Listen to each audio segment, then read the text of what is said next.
Hey there, everybody. What's up? Welcome back to Hail Yes, a Detroit Free Press podcast about University of Michigan athletics. I'm Tony Garcia, Michigan football and basketball writer for The Free. I'm joined by our Big Ten insider, Reiner Saban, who covers both Michigan and Michigan State for us. Yet, curiously, Reiner, I did not see you when Michigan played Michigan State this weekend in Chrysler. That's true. I was in absentia, so I did not watch the game in person. Did catch some of the broadcast though, and so saw that Gus Johnson was rather effusive in his praise of Michigan and Michigan football and Sharon Moore. Yeah, that those remarks did certainly draw, I guess, quite the reaction. I was watching it, so at Chrysler they had the little mini TVs. I was on, so you could see a replay. I was trying to turn the volume up, but it was hard to hear in live time. I have since watched it back, but I missed it when it was all going down that night. But it's okay. You are forgiven because for not attending. Although you said you were in absent. Is that just a fancy way of saying you're absent? Are you I was absent. Okay. Yeah, I was like, man, I know. I mean, we know this guy's his vernacular, the vocabulary is just out of this world. But I didn't expect to get schooled 30 seconds in. And also we have, of course, have Andrew Burkle here helping us run the show as well. And I'll bring him in with Andrew. You remember a few episodes ago, we had a very mini debate about January versus February. Anybody who is on that January train, you're not allowed outside over the next 10 days. When it hits 50 degrees, 6 of the next 10 days, you sit inside and you just think about those January days when the sun sets at 5 p.m. that for some reason everybody was fighting for. Which side did you fall on? Oh, I was team February is the worst for sure. But you got lucky. The weather's been amazing this February, I have to say. But when Reiner said that he was in absentia, I was like, oh, is that like New York or is that like not the same? It sounds like Buffalo like area. Oh, well, I thought like a UP town, like Escanaba, right? Like, oh, it's it's in the Upper Peninsula between Marquette and Escanaba. It's absentia.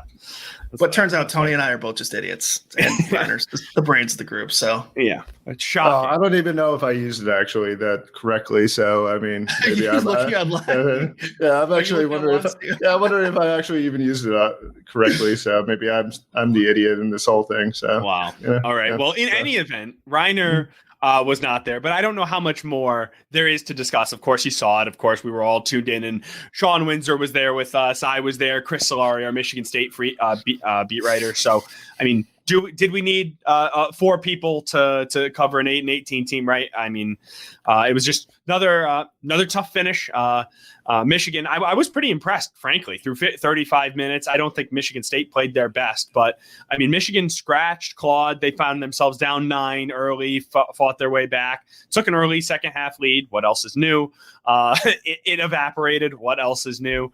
And really, those final 7 minutes, not scoring a point, turning the ball over 6 times, 22 turnovers. But we don't need to go much more through the game that happened 4 days ago. But we will use it, I suppose, as a jumping off point since that felt like yet another low point. But we are recording this about 11 a.m. Wednesday, February 21st. A couple hours ago, an email hit the inboxes. Olivier Nkamhoua, the forward transfer, doesn't feel like much of a transfer anymore. He's been a leader all year this season. From Tennessee, he's out for the season. He has undergone surgery on his left wrist. And Reiner, I mean, I'm not sure what the hits keep coming. He was top 2 in their only player who was top 2 in rebounding and scoring. A roster that was thin, a team that's been suffering a lot of losses. Another one here. Yeah, I mean, it's obviously not good news for Michigan basketball, but what else is new? I mean, this season's been pretty much a disaster on every front, and it just continues to get worse. I mean, there's not much hope left for the season, and that was probably factored in the equation why push himself through this when it's unnecessary. It's not going to necessarily help the team make a kind of late run or what have you at this stage of the season. So I mean, it's seems pretty logical ultimately that they came to the conclusion they just needed to get the surgery. Yeah, and not that you were implying it, but certainly I would not see. I mean, anybody who knows Olivier Nkamhoua knows this is not a quitting on the team but I mean, sort of move. And I'm not saying you were implying that. But when there's time left, and like there was no obvious injury that was like he was just on the court on Saturday, right? But I think this is something he's been fighting through for some time now, and the numbers would sort of back that up, right? I mean, he finished the season with really great numbers: 14.8 points per game, 7.1 rebounds, shooting better than 50% from the floor.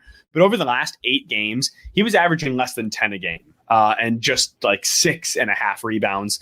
And he made, I think, like 32 of 73. So he was shooting 44% over the last month, which means prior to that, he was shooting like 55%, averaging closer to 16.5, 17 a game. So, and I remember particularly, there was one loose ball.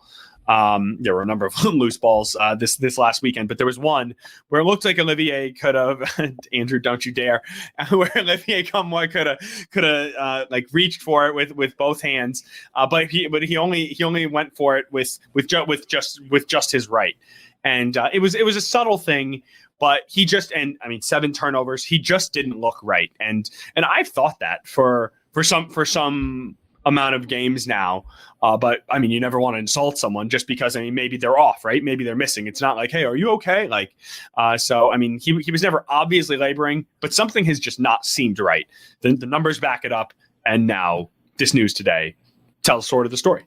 Yeah. I mean, again, it's also a thing where maybe, again, he's talking to Juwan Howard, and, Howard obviously knows how the NBA draft process works, and, getting himself ready in time for the pre-draft stuff, and getting teams aware that, obviously he's already on the mend and has already corrected the issue that's hurting him before the actual NBA draft happens. So this gives him some time to go through a recovery and maybe get back to full strength in time for those much needed combine workouts that you end up having before the draft. Yep. 3 to 4 months timeline for full recovery is what was in. So yeah, so that's like the release. Yeah. So, exactly. So I think you hit the nail on the head, right? And I mean, it feels like the right time. I mean, he stuck it out all the way through. If he has been going through this for the past month or so, I would love to ask Juwan about it. But the team spokesman said it does not seem like we are going to have an availability today. So no chance to ask about that. Just you want to see, I mean, of course, with respect to the privacy of the player, I mean, of the medical stuff, but of course there's going to be a back and forth about when you make this decision. And he stayed all the way through the Michigan State game, right? And even when they were 8-17, and clearly nothing is happening, they will be playing on Wednesday in the Big Ten tournament. They will not be going to the NCAA tournament. They will not be going to the NIT tournament. And so that's, but Olivier Nkamhoua could be an NBA basketball player, right? And so there is a serious calculus that has to go on there. But then when you sort of revert it back to what it means for this team, right? I think it's twofold bad, which is, again, not new news, right? Because not only are you losing Olivier, who is so vital to any success this team has had, but there doesn't seem to be, I mean, yeah, sure, you can fill his minutes, right? With Trey Jackson here.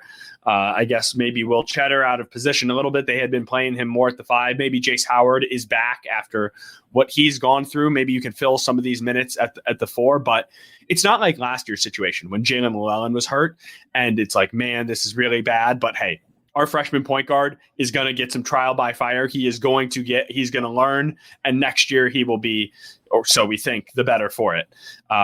I don't know. This doesn't seem to benefit anyone long term on the roster, right? Yeah, I mean, obviously, I think that this whole roster has been somewhat patchwork anyway, and so I mean, the 4 position was never anything. I mean, we were talking, I think, before the season about that being an issue with the team.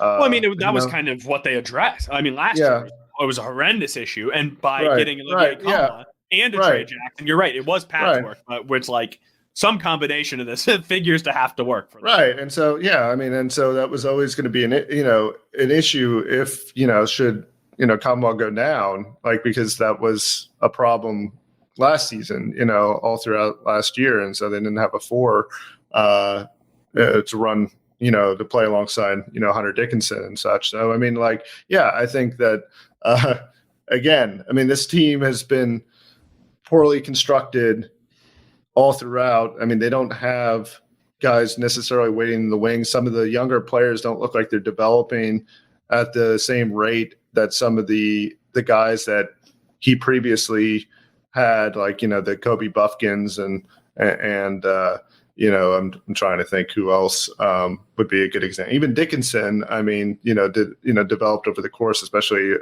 from the outside game perspective. But there's a lot of younger guys that he didn't really, you don't see that development track. Particularly Kayet. That's a guy that just doesn't seem like he's making any progress whatsoever. And where's the George Washington? The third guy. He hasn't, he's gone. It's like, he's on my dollar bill, but that's about it. President's Day weekend. Oh, very good. It is President's Day weekend. No, it's a good point. And of course, not laughing at George or any or at the circumstance, but it's just, it was a good joke. And no, it's too true. He was. And the problem is he was their only incoming freshman, right? And he was not even a top 100 consensus recruit. And what he was known for is scoring the ball. This team is scoring the ball, but they're not playing defense, right? So you'd think maybe he'd be contributing to that. It's just, now you don't want to be too hard. He is just a freshman. People develop at different rates over time. But Doug McDaniel was away for all these away games, and they have no true ball handler. So you would think it would have given all the opportunity, right, in order to create that situation. So it's tough. One person I would say who has developed this year and who has taken that step forward, and I think this puts more pressure on him. Not that there's really all that much he can. There's only so much you can do, especially like a game like tomorrow on Thursday, right? No Doug McDaniel, no Olivier Nkamhoua. I can give you a pretty good sense of how that game's going to go, right? Just feel pretty safe about 3-13. But the silver lining has been this adds more pressure to him. But Terrace Reed has been quite good lately. He is one of those guys who maybe early in the season you were wondering, man, like is he going to sort of take that step? Because through 9 games he was averaging 6.6 points. And 6.6 points, that's tough to say, and 6.1 rebounds, right? And this is when he was stepping in for Hunter Dickinson, who you mentioned earlier, leaving a pretty big void, and people sort of thought that this might be his time. It didn't look like it early. However, he's really coming into his own. In the 17 games since then, he's averaging 10.5 points and 7.7 rebounds. And in the last 9 games, it's 11 points and just shy of 9 rebounds. So 11 and 9 over his last 9 games. He's really, he's been working.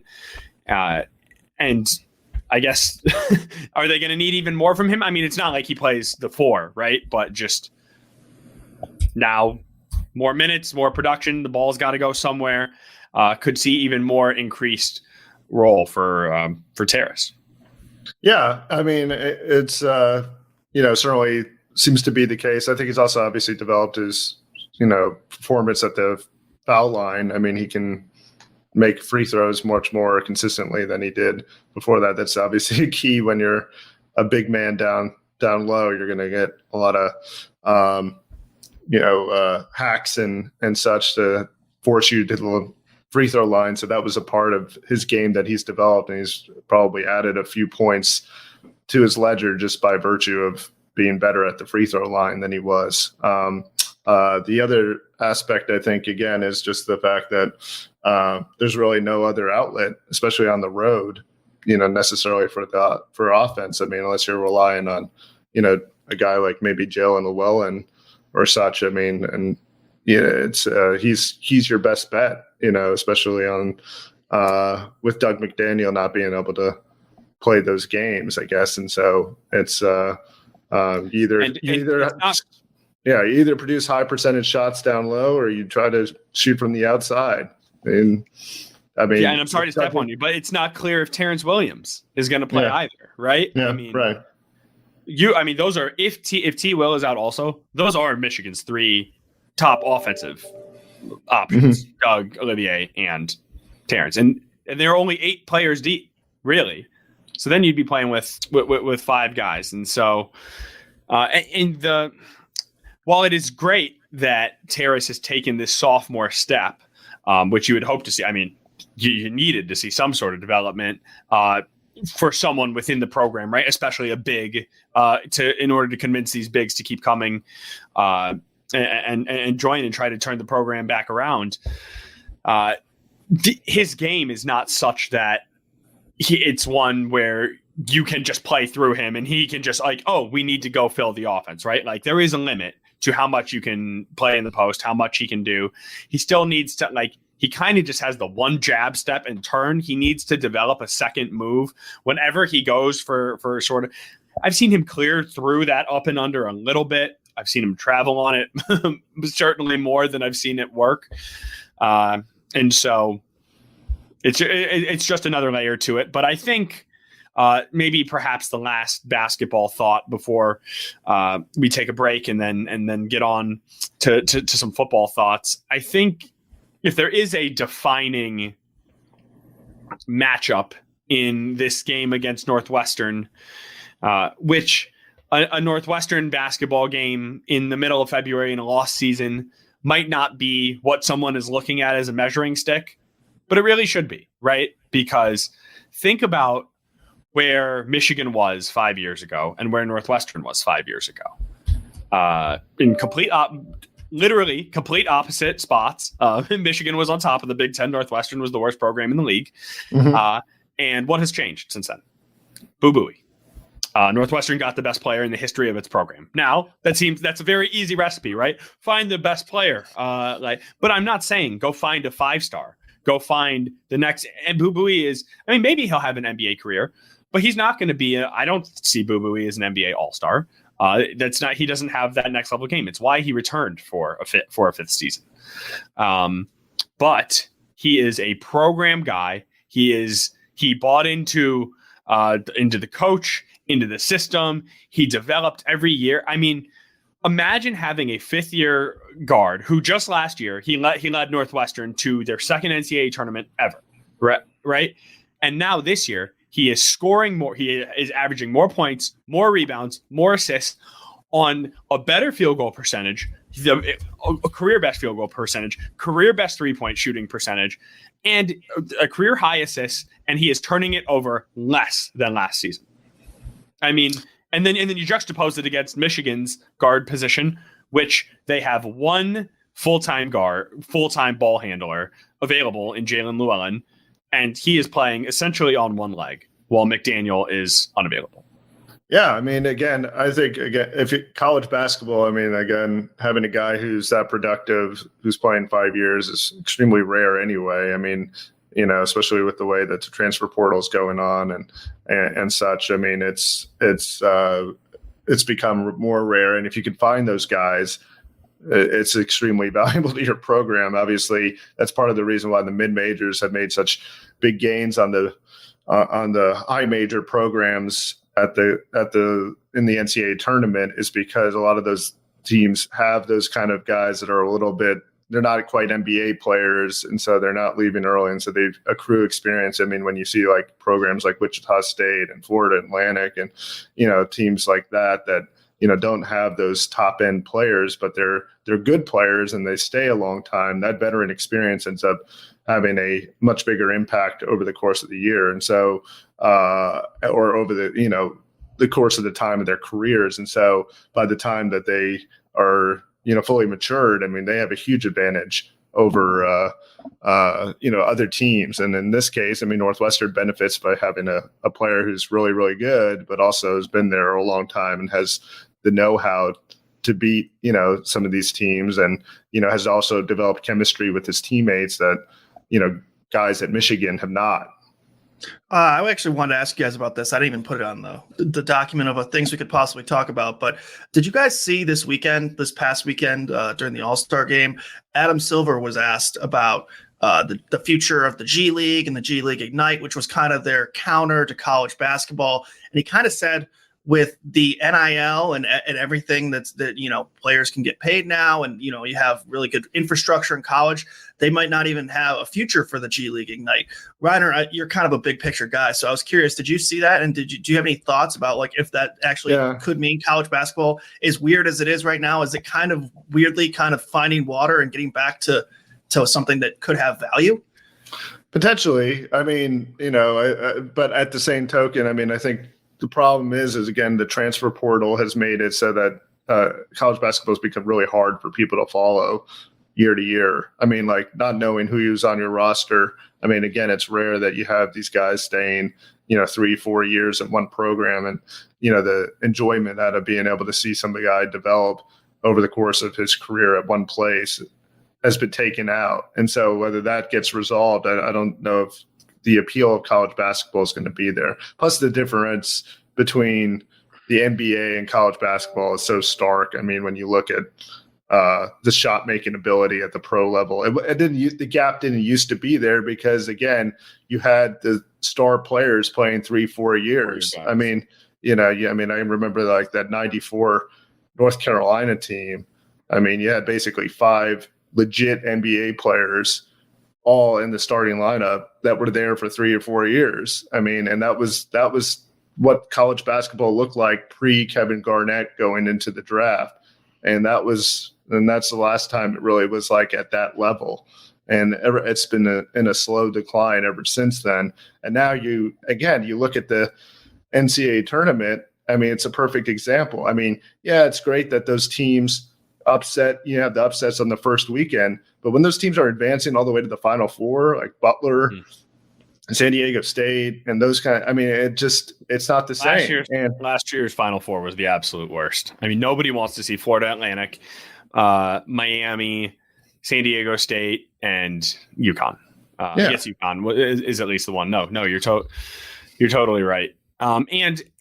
But there is something to be said for continuity because you don't watch those teams. The problem is you don't watch those teams until maybe the tournament, and that's the problem. It's like you have no familiarity with Miami or San Diego State or Florida Atlantic really until the tournament, and so like it's not interesting. And so like for all those people that invested all the time in watching North Carolina Duke and to see them not even go anywhere, or a Kansas or whatever. I mean, usually Kansas advances in the tournament, but my point, same with Michigan State. Like if Michigan State doesn't make it to the second weekend, it's considered disappointing, and then the fans are left wondering like why I wasted all my time watching this through the season. And so I mean, and that's the problem, though, is like you don't know what you're going to have season to season and which teams to follow, because college basketball has become so messed up because, again, you have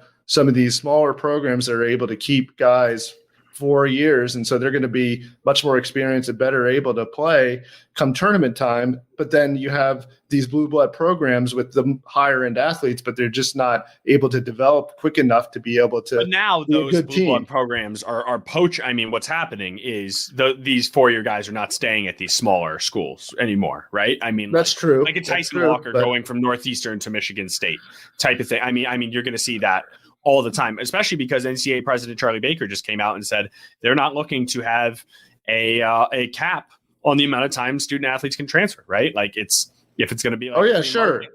Well, then, but again, it's never going to resolve itself for those blue blood programs because, like, again, I see, at a place like where I went to school, Arkansas, they flip over the roster every year, and it's a crapshoot every year what they're going to do. I mean, sometimes they're able to get it together by March, This year they aren't. I mean, they're 13-13, and they're not very good, and they don't really have the chemistry, and they haven't developed. And that's what happens. I mean, you got these teams that just literally flip their roster, and so you need some of those guys like Boo Buie that are around for 5 years. And that I think that's if you can under recruit and maybe get those 4 stars and keep them on campus for 4 years, then you have your best shot at winning the NCAA tournament. Plus, it's better for your fan base. Isn't that kind of what happened in Michigan this year? I mean, they kind of out of desperation when Hunter Dickinson left. But sure, you're bringing in wild cards, right? Yeah. You bring in Burnett and Olivier and like those guys, like they're just kind of wild cards, and they they end up being pretty good players, but they're kind of flipping it over. And I think the more we kind of figure out this portal, we've seen it kind of in football too, is you need to use the portal to supplement. It can't be your building block. Yes. You know what I mean? And you have to use it to supplement, right? Like because you see the Dabo Sweeneys, or in football, you mentioned football, or we just mentioned this school, Tom Izzo in Michigan State. They just lost at home to Iowa last night because they don't have a center. Right. Because he wouldn't go to the portal. And that will be their downfall in March. I saw someone tweeting the reason Michigan I don't know about should have beat him, but could have beat him. I saw someone saying that basically 63. Yeah. Carson Cooper and Madi Sissoko and somewhat Jackson Kohler, like those guys are MSU's big men, and those guys are essentially MAC level centers right now. And so I saw someone tweeting that. I don't remember who it was, but I started thinking about it. I'm like, that's not far off. That's essentially why they seem so overmatched. You know what I mean? And you see it. So that's why the supplement. And the only reason we're talking about that is because of the supplemental fact and why and so that it needs to be done.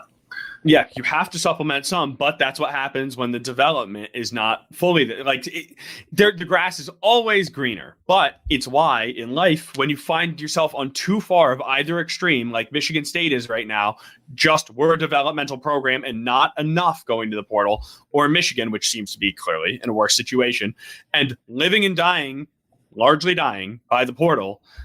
You got to find that middle ground, and they're far from the only teams going through it, and obviously they're not going through it to the same extent.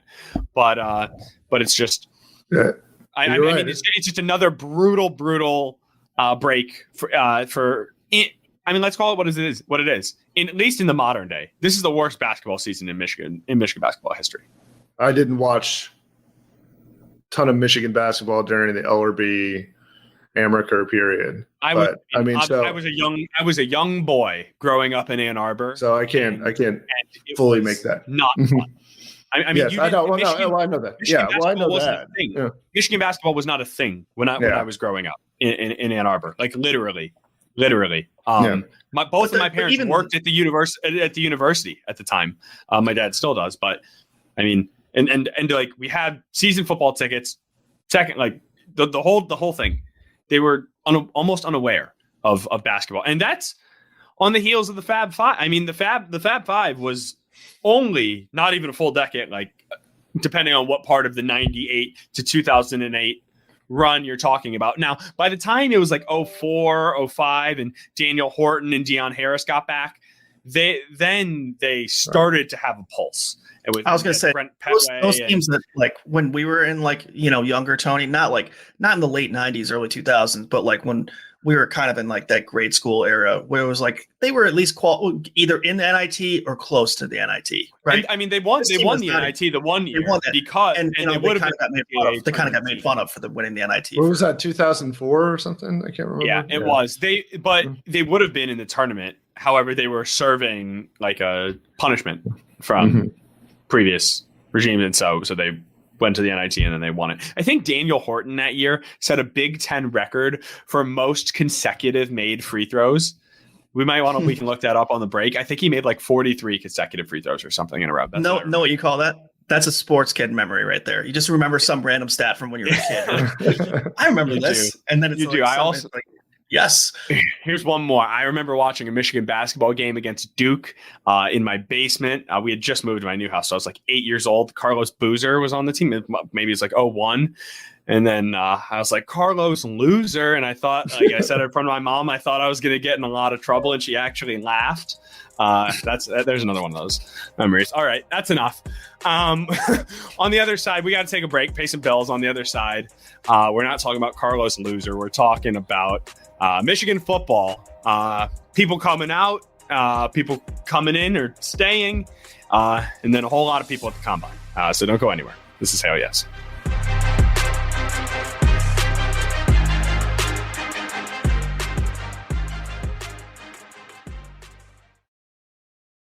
All right, and we are back, and not quite as busy a week as the week prior, or really many of the weeks have been post national championship. Whether that be Jim Harbaugh leaving, Sharon Moore getting hired, Wink Martindale, etc. I'm not going to go through everything that's happened. However, we will catch you up on what I think might be the biggest news of this past week.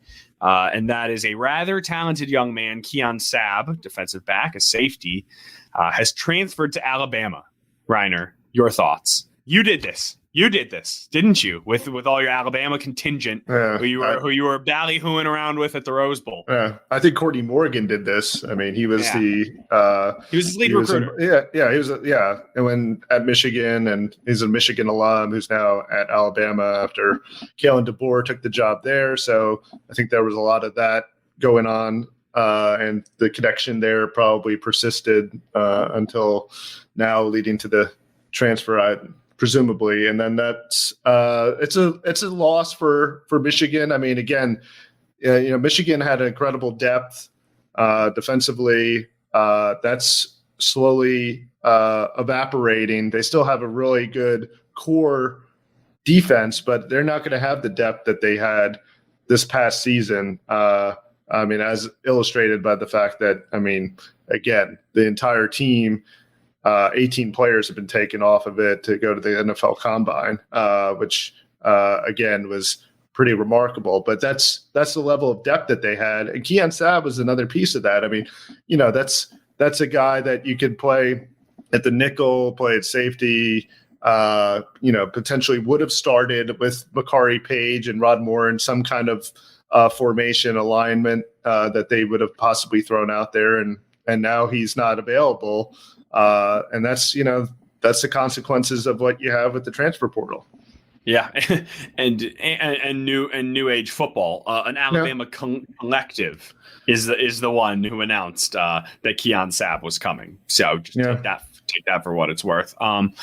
But yeah, no, I mean, it makes sense on the one hand. I mean, he was like, I think he might have been the highest rated recruit in his class. If not, he was one of them. Maybe Will Johnson, actually, I guess. But he was a top 100 recruit nationally when he came to Michigan, and had a great year this last year. A couple picks. He started some games, had a career high 6 tackles in the national championship game, right? And I think you're right. I liked him as the fill-in for Mikey Sainristil, right? I mean, to follow Dax Hill and Mikey Sainristil, someone is going to have to be a supreme athlete or have some big feet to fill those shoes. But I mean, Sabb was extremely athletic. He's got, I mean, great ball skills, good run support as well. I mean, I thought he was a good option to do that. But obviously, when Rod and Makari returned, he just. I mean, safety is maybe his natural spot, right? And, sure. And he wants a full-time role. And Michigan also has seemed to like Jaden McBurrows for what it's worth. And here's the crazy thing. I mean, Keon Sabb may not have transferred to Alabama if Ohio State doesn't take Caleb Downs from Alabama. So, I mean, Ohio State may have actually forced a Michigan transfer. And hurt himself. I mean, playing 3D chess right there. So wow. It's actually pretty interesting to see, how this whole thing works out and the dominoes of everything. Yeah. And really the only one left sort of holding the bag is Michigan. Right. Like, yeah, because they're the one who needs to, because Bama filled its spot. Ohio State filled its spot. Now Michigan will need to do the same. Now, so Reiner, do you think this is quick? I mean, the whole defensive staff is gone, right? Mm-hmm. Defensive backs coach, defensive line coach, linebackers coach, coordinator, all gone. Is this the first of many to come, or do you think this is more of a one-off thing? Because you were talking with someone who's expected to be a starter on this unit, right? Mm-hmm. And who has his own thoughts about why he is or isn't making these types of decisions. Yeah, no, Josiah Stewart, who transferred in from Coastal Carolina before last season, seemed pretty confident that, guys are pretty comfortable with the transition. The fact that Sharon Moore has really emphasized to them that they're trying to keep everything the same or as much the same as they possibly can. I mean, that's been seen through his move to hire Justin Tress as the strength and conditioning coach, who's Ben Herbert's right-hand man. The fact that he brought in Wink Martindale, who is familiar with the Ravens defensive scheme that Jesse Minter ran and first was instituted by Mike McDonald, the previous defensive coordinator. So, I mean, they feel comfortable. He said that, again, players were, not panicking when all this stuff went down. And that, Mike Sanders still also kind of told the players to kind of wait and see and assess everything and make sure that things kind of get settled before making any kind of rash decision. Don't be emotional about it. That was the words that, Sanders still kind of passed along to the players. And so I think there's going to be a wait and see mode here. Now, could I see potential? The window's closing, though. Yeah, but no. I mean, the window's reopens initially, but it'll be reopening after the spring, and I think that's where you're going to see possible defections, if they are going to happen after spring, because they're going to get a feel for what the defense looks like, what their role is going to be like in the defense, and whether it feels good to them, and so they'll make their call after the spring practice, which again, that second portal window could be a big one for Michigan. Depending on what happens. But so far, they've only lost, two players, really, Reese Atterbury and Keon Sabb. So there's not really any kind of incentive to go now, because you can't really enroll usually in time to be able to start your semester at this point anyway. So, it's the question is whether they're going to be able to or going to stay along past the spring practice period. And so that's the big unknown. And so I think right now the players, though, don't seem to be terribly concerned that they're going to be rated by these other programs, but who knows? I mean, we'll see how, Wink Martindale adjusts to Michigan's defense and whether the defensive players take a liking to him. Right, and the defensive side of the ball is the one they are concerned with holding on to, right? Because there's not a ton of proven to hold on to on offense because they've already left. Right. I would expect them to be aggressive more on try to add a couple of linemen in particular. I wouldn't be surprised. And another, I think quarterback. Yes, right, yeah. There we go. That's where we were headed. And that's the main question of the offseason. Does Michigan have their quarterback of the season already on its roster right now, or are they going to go to the portal? And now they do, Reiner, have one more option now as we're recording than they did a week ago. The NCAA has granted Jack Tuttle a waiver for a 7th season of eligibility. He was pretty good last year in limited mop-up time, 15 of 17, 130 yards, 1 touchdown, no turnovers. I think he ran 4 times, 35 yards. But that was all. Michigan brought him in as a backup at best, right? He was never going to be the guy last year. What do you make of his chances this year? And I think before even that, I know you probably have some thoughts about the idea of him even being on the roster. Yeah, Nothing personal. It's nothing personal, but I think it's kind of ridiculous that a person who, was in the same class as Trevor Lawrence and Justin Fields, who have been in the NFL for 3 years, starting for their respective franchises for that period, is about to play another year of college football at the age of 25. I mean, I think the NCAA should have put a cap on, if you start your enrollment, you only have 6 years to complete it. And that's no exceptions. I mean, it's tough luck, but I mean, it's not fair for a 25-year-old to be playing against 18-year-olds. It just isn't. I mean, the difference between, level of athleticism, just development, physical development is substantial. Even the mental side of the game. I mean, it's not the same. A 25-year-old playing against an 18-year-old. It's much more comparable once you get past college to 22 versus 25, 26. I mean, it's bizarre that the NCAA continues to allow these exceptions. And, I guess it's good for Michigan that they have another quarterback who's got all this quote unquote experience. But again, Jack Tuttle hasn't ever proven that he's necessarily worthy of this opportunity in any of this period. I don't know why the NCAA just feels like it needs to grant him that opportunity. They had the chance to do that with Talia Tagovailoa, and they didn't do that, even though I think apparently Nick Saban wrote a letter on his behalf, and they didn't do that. And, Talia was much more valuable to Maryland than Jack Tuttle was to Michigan. And so, yeah, I mean, from my perspective, he's also a progress stopper potentially for Jaden Denegal, Alex Orji, and potentially Jaden Davis. So, I'm not a necessarily fan of this kind of ruling. Again, I think it, bastardizes the whole meaning of college football. I mean, we want to watch, 18 to 22-year-old athletes. That's who we expect to see, not somebody who can rent a car. Right.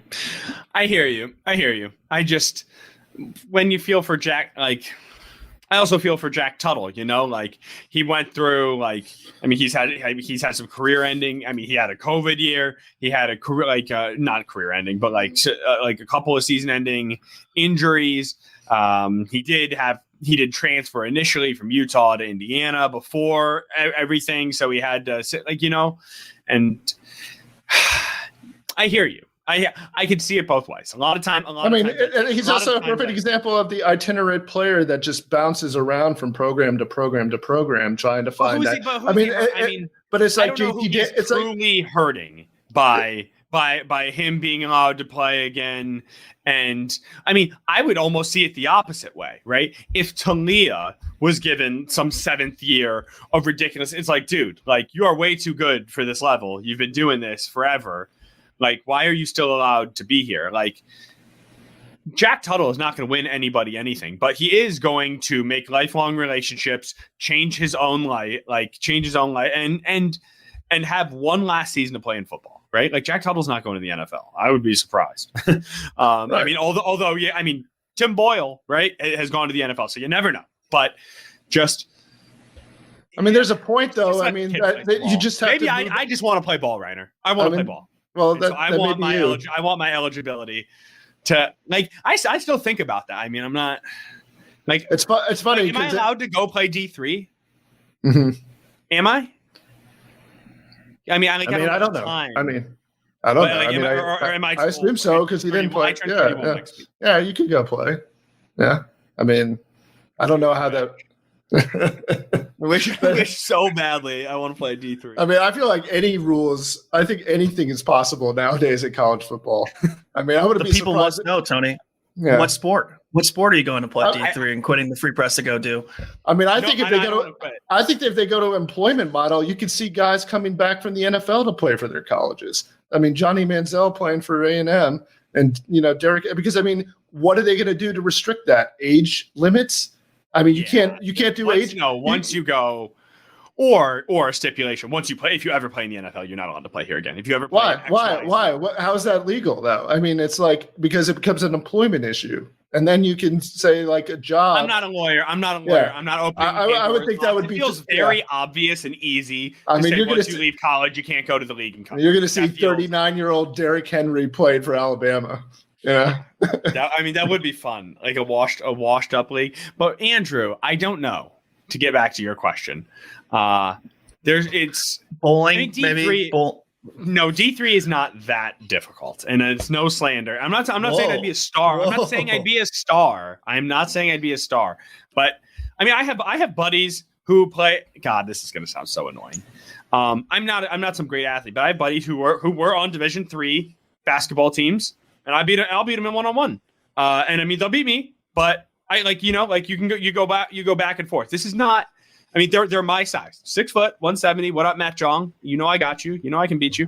And so, and he was just some know nothing at Kalamazoo. You know what I mean? And this is one of my best friends. He's way better shooter than me and like his fundamentals, but you can play it. Like now, if you're bigger and more athletic, like you can play a Division III sport, but not start. But like you could be on the team. All right. Well. If you insist. No, maybe I'm crazy. Maybe put a highlight reel together or something. And I have the problem is I have no highlight reel. This is all in my mind. Tony's like Uncle Rico from Napoleon Dynamite. Exactly. I admire the confidence. So you don't think you could be like? I mean, just blend in on a D3 team, like ride the bench and. I could go be a second baseman I could go play second base for Kalamazoo College baseball. I mean, I'll hit about a $125, but I mean, I will play you some defense. That I'm confident about. I mean, you're down 20. You need 3 minutes off the bench at a combo guard spot. I'll go 0 for 2. I'll fill some minutes. That's all I'm saying. I mean, if you're talking like Steven Izzo qualifications, then yeah. I mean, anybody can better than Steven. Anybody Izzo. Can literally walk onto the floor. Yeah, but I mean, you could play 2 or 3 minutes and just blend in, like a DB, like a defensive back. No way, not football. I mean, there's too many. That would be the worst. That would be the worst one. I get cooked in football. But basically, they'd be like, "Hey, see that guy, that 30-year-old dude over there standing, hasn't played football." What if we did that? Like, should we here? We can do a combine because that'll help us transition. Are you going to be the Rich Eisen? I would love to participate, but like a media combine, like not benching 225, like 185, right? Like bring it down, right? Maybe not a 40-yard dash. Maybe let's run 30 yards. I don't know. No, you can do the full 40. It's a very thin line between being Rich Eisen and being Darren Ravel. Have you seen the clips of Darren Ravel running the 40? It's Rich Eisen, like that's funny. Darren Ravel is like, oh God. Hey, yeah. Have you ever used your legs before? Like, do you know how to walk? Do you know how to move? What if you were getting chased? But all right. That's enough. Hopefully, I hope that all came off facetious. I do not think I'm actually an athlete. But these guys are 18 players invited to the NFL Combine. All mostly expected to participate. Zach Zinter, unclear. Maybe he'll bench a little bit. I'm not sure. Reiner will both be down there in Indy. And we'll have a few days. I think we really got to do St. Elmo's this time. Because the problem when we've gone these last couple of years is it's so quick on that. On the Big Ten championship turnaround. That's what we're talking about, right? We're not talking about JJ McCarthy in top 10 and if he should be there or not. We're talking about our food. Okay, no, JJ. I think he's getting the ball as we lead into Combine Week. Reiner, JJ is kind of understandably getting the buzz. Yeah, I mean, it makes sense. Again, that's always seems to what happens during these combine periods or the pre-draft process. I mean, a name gets thrown out there and then it just gains traction and there's more and more people watching it. I mean, you got a lot of these draftnik people that work for all these crazy websites that you never heard of that suddenly start watching, tape of them and then declaring that this guy's a first rounder. And then I don't know if it's just this kind of consensus opinion forms, but it seems like, somebody talks to somebody else or they're leaking something and then, they slowly move up and people are all of a sudden, enamored with this prospect. And JJ McCarthy seems to be that guy this year. The same thing with like Anthony Richardson, like last year, and so so JJ McCarthy, does look like he's an intriguing guy, especially because, I mean, he's a person that both has production, but also this like fascination. Well, what happens if he was actually in an offense that threw the ball? And so there's that element too. It's like, what's the ceiling for this guy? We know that the floor is probably very high, just based off of what he did at Michigan. I mean, is the ceiling? It's so weird, high? Right? I mean, I think people are hesitant to call him like that feel, right? It's like how good is he? Is he good because of the environment? I mean, the phrase for that is system quarterback. But you don't see system quarterbacks who can run a 4.5 40 or maybe faster. We'll see what he's clocked at. B, have some of the natural arm strength that he does. I mean, he can make hash mark to sideline throws, and just being a leader is sort of that, but like they don't often have just led a team to a national championship, right? Like he's done so many things and has so many of the physical attributes, yet then he'll do all those things. But what these game managers also don't have often, and the reason you like them, is that, wait, what did you just do? Like that enigma mentality. And JJ McCarthy, if there is a knock, that is it for JJ. Sure. I mean, the recklessness. About once a game, if not more. It's like there's no like, and at college he was able to get away. He was able to get away with it a number of times, but plenty of times he was not. And that was when he was insulated, and when he was playing against people he was better than, and not throwing the ball frequently. Right? Like, what happens when all those things are heightened? Also, I mean, his performance did drop off towards the end of the season. I mean, there's no doubt about it. And people said it was because of injury or whatever. But at the end of the day, I mean, it did decline during that final stretch of the season. I mean, he obviously was great against Alabama. He was good. I would say really good. I wouldn't say great. I mean, there was some. He had great moments. He had great moments. Yes, I mean that drive. I won't. Right, but I mean one of the right. I mean that was a well constructed drive. I mean again some of it was sheer play calling though. I mean the Blake Corum being wide open in the flat. I mean that was and then there was also the kind of somewhat serendipitous luck of the tip pass to Roman Wilson. That was also a great catch by Roman Wilson. I mean, there were a lot of things that had to happen for that drive to even happen. But no, your point still stands. I mean, he played well against Alabama. Rose up at the crucial time. But then you have the game against Penn State where the pass protection broke down and they decided to run it 32 times, and JJ McCarthy threw the ball only 8 times in that game, and that's a big game. And you have your quarterback only throwing it 8 times. And so there's going to be a lot of talk about him. I think there's going to be very polarizing, and that's part of the fascination around him, which is why I think there's also a lot of pre-draft buzz around him, because he's probably the most polarizing quarterback prospect out there right now. All right. After that last question, not named JJ McCarthy, which Michigan football player will we be talking about? I guess we have one more. We'll record this time next week, and we'll both be down in Indy. But I guess so maybe 2 episodes from now, or maybe about this time next week, who is going to be generating that buzz and who is going to be flying up the boards? I got my pick.